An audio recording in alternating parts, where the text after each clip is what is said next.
E, gente, um prazer, uma honra estar aqui abrindo os trabalhos na Sala Robeck. Agradecer muito a presença de vocês aqui, sala cheia. Presença de uma galera da Estônia aí que está me prestigiando. Mandar um abraço aqui para o Elias também, Santos, que a gente se encontrou ali depois do Meetup Cashcop AWS na terça-feira, papo massa. Acho que tem alguém aqui do Templo do DevOps Carioca, DevOps Insight, Meetups ali do Rio de Janeiro, pelo menos um lá, acho que é só tu, que eu conduzia e tal, organizava uns anos atrás. Bom, os meus slides estão disponíveis online, pessoal, parece que a gente tem problemas de internet, então não sei se isso ajuda, mas eu faço esses slides para vocês entrarem depois, eu encho de links e tal, eu vou passar por algumas coisas aqui que tem mais detalhes nos links, vocês podem olhar ali. Vamos lá. Esse é o meu slide de agenda, tá? A ideia dessa palestra é traçar essa linha do tempo. E através dessa linha do tempo a gente entendeu o surgimento desse termo Platform Engineering e conhecer um pouco dele. Eu vivi essa jornada dentro da Estônia como tech lead, como manager, como contribuidor individual, então eu vou passar um pouco da minha experiência, da minha visão aqui. E a gente vai poder emendar na discussão, que eu vejo muito acontecendo, sempre o pessoal vem me perguntar e conversar. Platform Engineering vai acabar com a CG, vai acabar com o DevOps, vai mudar tudo, certo? Spoiler, eu acho que não, mas podemos continuar essa discussão no Open Space depois, que é um negócio bacana aqui do DevOps deles. E a nossa jornada começa em 2001, Manifesto Ágil, nosso monolito que viu o fio. E eu penso no Manifesto Ágil como uma tábua de mandamentos do mundo da tecnologia.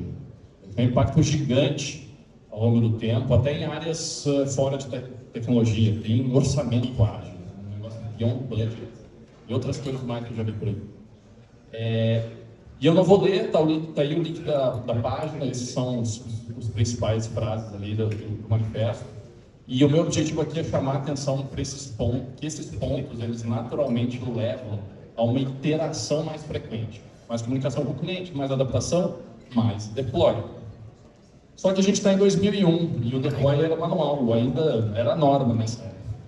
E aí tem muitos lugares que era aquela coisa, o dev com o pendrive batendo no ombro do cara de Ops para fazer o deploy, isso tinha na Estônia também, talvez, dependendo da época, fosse até disquete. Mas não tem teste automatizado, um monitoramento é uma droga, ou nem tem também. O dev querendo fazer meu deploy. A gente tem atrito. E o surgimento do DevOps é uma consequência natural desse atrito. Então, como é que eu vou fazer para fazer esse deploy mais frequente de forma decente? Em 2009, a gente teve o primeiro DevOps Days em Ghent, na Bélgica. Né? O primeiro que gerou tudo isso que a gente está aqui hoje no DevOps Days. Primeiro é o ano da top 10 ou mais deploys por dia do Flickr, que é famosa. Está no meu speaker notes links para essas coisas.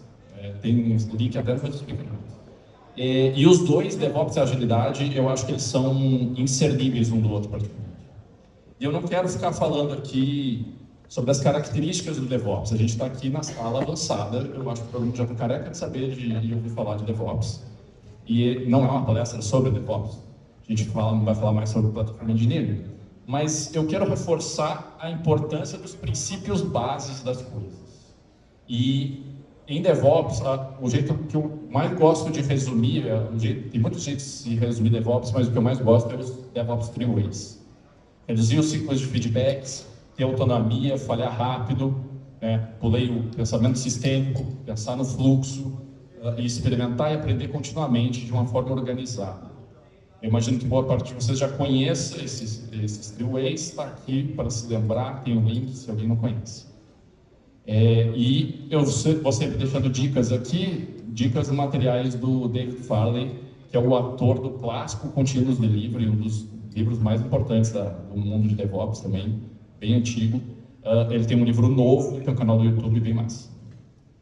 E agora vamos para o futuro, né? Estava lá em 2001, vamos para 2016, quando eu entrei na Estônia.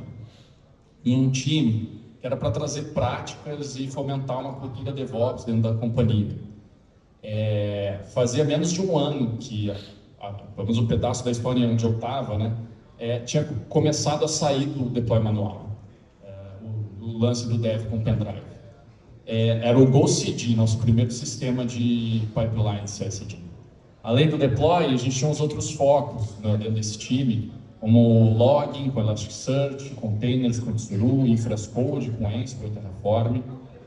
E todo mundo chamava a gente de um time DevOps. E a gente sabia que isso era um anti-pattern. O risco de ser visto como mais um silo, que aconteceu depois. A gente tinha uma visão de produto, que era um negócio muito legal. Mas a gente via cada produto daqueles como algo isolado. E não um conjunto integrado. E quando a gente mudou, porque a gente foi visto como um silo, e aí a gente tentou quebrar ele, aí foi mais fácil de ir perdendo essa visão de produto e passar a tratar apenas como um serviço. E aí um serviço, tu dá mais uns passos e tu está focando mais nas tuas necessidades como provedor de serviço do que nos usuários dele. Ferramenta X ou ferramenta Y é mais fácil de sustentar, é mais barata, a gente muda isso mais fácil de um time para o outro, o owner daquele serviço, de repente o outro time quer trocar o serviço, só porque tem mais skill com outra coisa. E a experiência de quem consome o serviço vai ficando em segundo plano. Eu vou tentar conectar tudo isso no final. Vamos adiante. A gente vai pular de novo. 2014 agora. Em 2014 aconteceu a primeira SRE-Con. Eu estou usando os primeiros eventos aqui para balizar as datas. E SRE é o que acontece quando tu pede para o engenheiro de software montar um time de operação. Esse é o jeito que o fundador do SRE no Google, Ben Trainers-Loss, costuma descrever SRE. Ele começou lá em 2003, muito antes de se falar de DevOps. Mas o mundo veio a conhecer SRE depois, né? Em 2016 eles lançaram o primeiro dos SRE Books. Tem um link aqui nesse slide. E como o próprio Google diz, a classe SRE implementa DevOps, né? É um jeito de fazer DevOps. Começou antes, eles encaixaram isso depois. DevOps é mais aberto, tanto que a gente chama de uma cultura. O SRE ele é mais prescritivo nas práticas. E, de novo, eu não estou listando os princípios aqui para falar sobre cada um deles, porque isso não é uma palestra sobre SRE. Eu estou colocando para lembrar do que importa. Eu vou assumir que vocês também já ouviram falar bastante de SRE, mas os princípios são importantes, e a razão de ser deles eu vou dar um exemplo. Por exemplo, o SLO. SLOs. Eles não são só um jeito de nomear e organizar o teu monitoramento.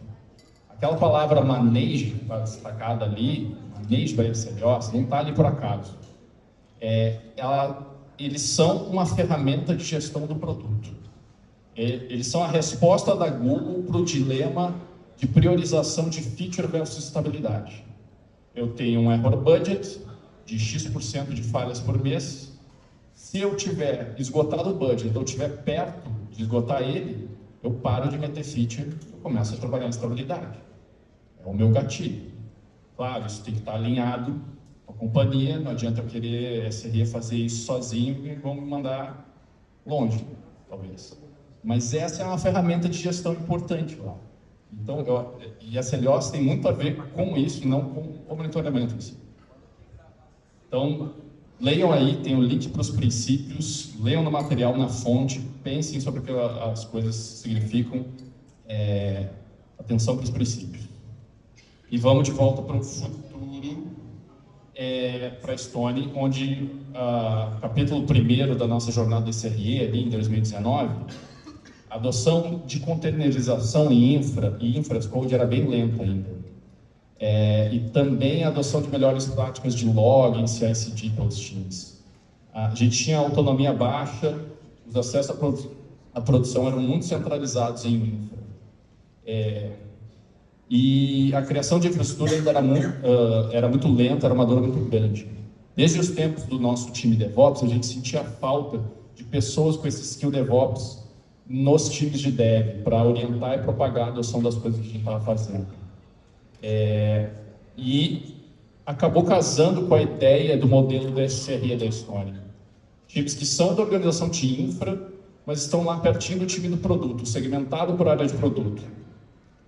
E a gente fez isso, só que para fazer isso acontecer, a gente acabou movendo aquelas pessoas que tinham formado esse time central DevOps para esses times SRE. E a gente precisava enxugar aquela área central para conseguir fazer isso acontecer. Era muito difícil contratar, sempre foi quase.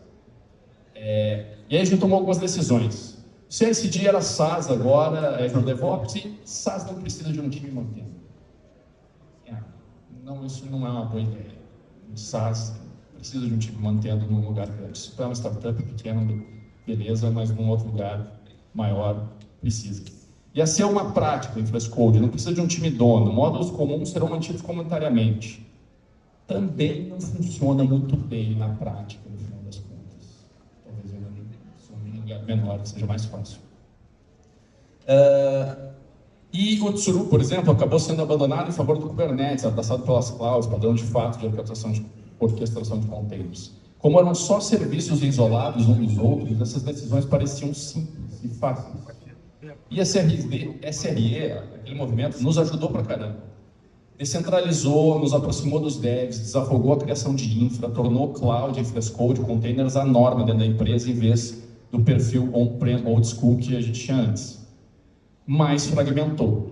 A gente era um chapter, a gente devia se alinhar mais, mas no meio das correrias do dia a dia a gente focou mais cada um na sua caixinha. E, respira, a gente está chegando em plataforma de nível.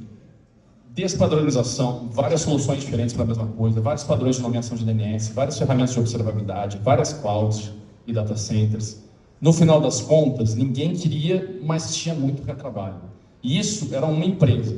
Aí passa um tempo, o grupo da Estônia tem 4, 5, 6 empresas grandes de tecnologia já. Junta tudo isso, o retrabalho fica muito evidente, multiplicou todos esses problemas. Esse não é um cenário exclusivo da Estônia. Eu converso com pessoas, eu vejo isso acontecendo em várias pessoas vivendo isso, não é um caso isolado. E no meio de tudo isso, ainda tem mais uma coisa. Isso aqui é a CNCF Landscape. CNCF é a principal fundação guarda-chuva de projetos open source hoje em dia. São mais de 1000 projetos lá dentro. Eu digo que a gente está numa era onde a cada semana tu chuta uma moita e caem 3 projetos open source que são novos e eles são úteis para ti. Não é que eles são só novos, não, eles são novos e te interessam. Então é incrível, é maravilhoso, mas é meio insano. Temos aí sobrecarga cognitiva. No meio de tudo isso, além das coisas que eu falei até agora, talvez tu não consiga manter uma boa documentação sobre as coisas. Os devs e SREs mais novos, ou até antigos, têm dificuldades de entender o ambiente, descobrir como fazer as coisas, porque tem N padrões. O onboarding de gente nova pode ser um inferno. É muito contexto que tu precisa. Ou informação que tu precisa para saber navegar e trabalhar dentro dessa empresa. E tem uma talk do caramba aqui, do Tom Limoncelli, sobre Low Context DevOps. É isso. Platform Engineering chega para nos salvar. Vamos lá. Aqui. Em 2022 foi a primeira Platform Con. O que é Platform Engineering? Essa é a definição lá no site, platformengineering.org. Resumindo, uma disciplina de desenho, construção de toolchains e fluxos para autosserviço. Fala em prover um produto integrado, normalmente referido como um IDP, um Internal Developer Platform, ou POP. O público principal são os desenvolvedores, claramente. E aí o negócio é o seguinte, o que diabos a gente estava fazendo até agora? Porque não era para estar fazendo isso. Vários cases de DevOps já eram construções de plataformas. Lendo sobre times SREs no Google, nos livros, tu vai sempre encontrar casos de plataformas internas desenvolvidas por eles. Lembra do time que eu entrei lá no início da Estônia? Olhando para trás, era basicamente um time de plataforma. E em grande parte, é só uma nova maneira de comunicar. E um baita hype. Tem uma grande oportunidade, uma nova buzzwords para novos vendors aí. Mas tem 2 coisas que eu vejo como realmente importantes e me parecem novas, de certa forma. A visão do produto integrado e o foco em atacar o problema da sobrecarga cognitiva. Esse novo foco de pensar nisso que a gente tem que construir como um produto e o lance da reflexão da carga cognitiva tem muito a ver com esse livro aí, que é o livro de cabeceira do gestor de tecnologia mapeada, Tim Topologies. Dê uma olhada depois. Não é necessariamente uma abordagem, uma necessidade que não desse para perceber antes, mas esse foco é importante, esse novo foco. Um produto. Sabe aqueles serviços SaaS que eu falei que a gente deixou sem dono na Estônia em um determinado momento? É um componente desse produto, tem dono. Sabe aqueles modos de AC de uso comum? É outro componente desse produto, tem dono. Bem como observabilidade, alguém precisa juntar todas essas coisas num pacote bem integrado, bem documentado, fácil de usar e que gere valor para quem usa. E com a obtenção e evolução continuada desse negócio, não é só fazer a primeira versão e largar. Então isso é um produto interno. Um produto interno que provê um caminho pavimentado. Paved Way, Golden Path, que vai te ajudar a reduzir o contexto, centralizando e organizando informação, te dando caminhos claros para criar e manter as coisas, filtrando aquela landscape gigante da CNCF, pré-selecionando opções e pré-configurando elas para elas funcionarem bem juntas, tornando fácil o caminho correto, aquele que tu leva a conta requisito não funcional de segurança, de governança, de qualidade. Um negócio que dá autonomia, alguma segurança, guardrails, para impor os limites que precisam ser impostos, mas deixar as pessoas trabalharem sozinhas. E isso, bom, tome nova ferramenta. Backstage Open Source é uma das mais badaladas. A Humanitech é uma empresa que tem capitaneado esse mercado e as comunidades de plataforma engineering. São meio que líderes aí. Tem cara das antigas falando no Twitter assim, cara, esse negócio de plataforma de engineering é só para vender. Eles tentaram fazer isso com DevOps, não conseguiram tão bem, agora tem uma nova buzzword para vender ferramenta.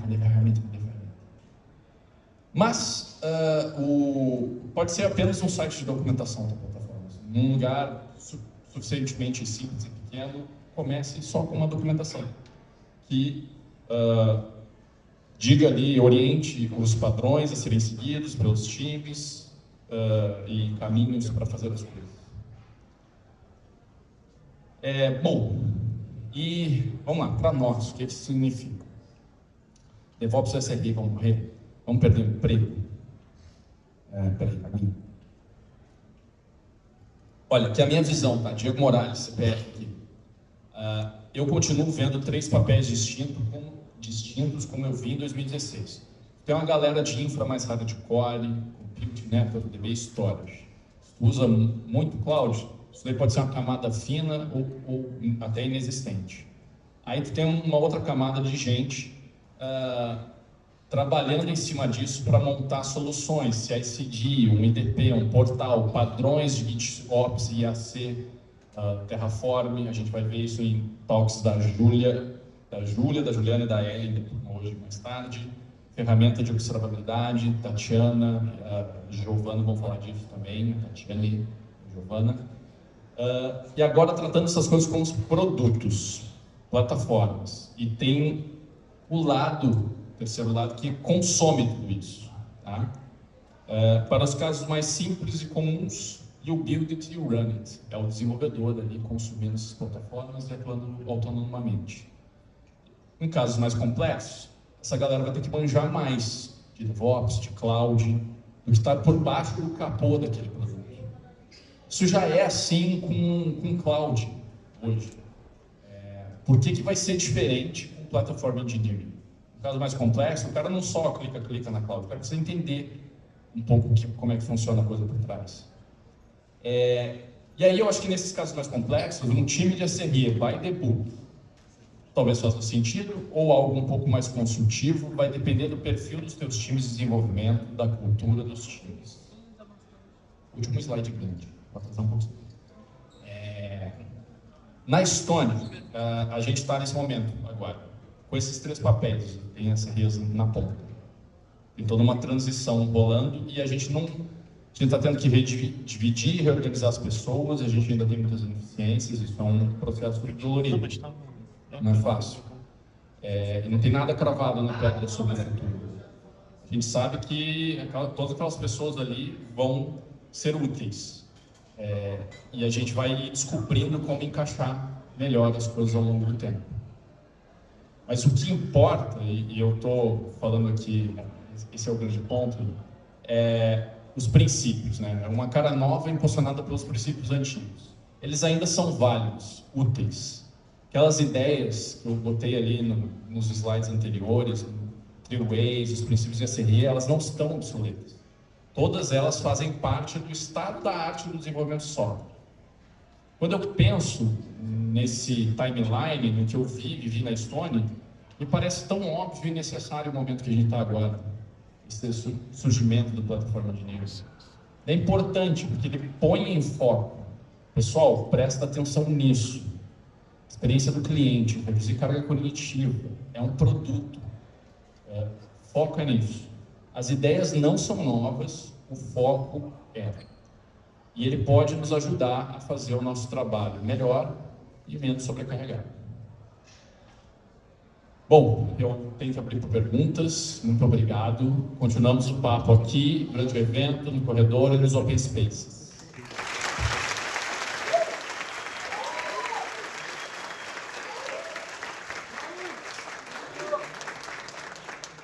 Eu tenho cena pós-créditos mais links aqui. Então, a plataforma de engenharia não precisa ser um super time. Né? Pode ser um papel, pode ser um job, mas, como eu falei ali, tu pode começar com um pouco de documentação, de organizar. Eu acho que o importante é isso, de pensar, já começa a pensar nas coisas como se fosse um produto. Pensa nos padrões ali, talvez o time seja pequeno e tudo mais, mas tu está começando assim, pô, como é que a gente organiza aqui o CSG? Como é que a gente faz, de repente, o cara conseguir criar uma aplicação rápida? Isso daí vai ser útil mesmo nesse momento. Né? Se tu começar a pensar nisso, ó, isso aqui é um produto que a gente mantém, uma documentação, vamos encarar isso daqui, vamos pensar no cliente. Acho que tu já está fazendo plataforma de engineering, pode não se chamar assim, mas essa é a ideia. Muito se fez antes nesse sentido, tem que se chamar de plataforma de engineering. Algumas empresas elas seguem por um lado de criar uma grande plataforma, desenvolver um software para fazer a plataforma engenharia e tudo mais. Como que você pensa sobre isso? Assim? Pelo que você mostrou ali backstage, outras coisas é muito mais você juntar algumas ferramentas e fazer isso acontecer. Tem algumas empresas seguindo pelo passo de que a gente cria uma grande plataforma, faz um PS lá e acaba tendo um grande gargalo de desenvolvimento em cima dessa plataforma para manter outras plataformas. Como você pensa isso? Pois é. O Kelsey Hightower, né, que é famoso, ele tem um tweet que diz assim, eu estou convencido que a maioria das empresas quer um PaaS, um PaaS. O único requisito, eles têm que construir o PaaS deles. Então, eu acho que isso acontece porque, no final das contas, quando tu fala de plataforma engineering, de todas as coisas que a gente botou aqui, tu está olhando muito para o contexto da tua empresa. E, sim, toda empresa funciona um pouco diferente da outra. No final das contas, talvez todo mundo pudesse funcionar mais similar. Mas o jeito que tu combina as peças e tudo mais, sim, no natural vai ser um pouco diferente em cada lugar. E aí a gente está nessa era realmente, assim, cara, quantas projetos já nasceram internos de fazer uma baita de uma plataforma. Tem todos esses vendors aí tentando conectar, dizendo, tu não precisa construir a tua plataforma, usa aqui, paga din-din e tá pronto.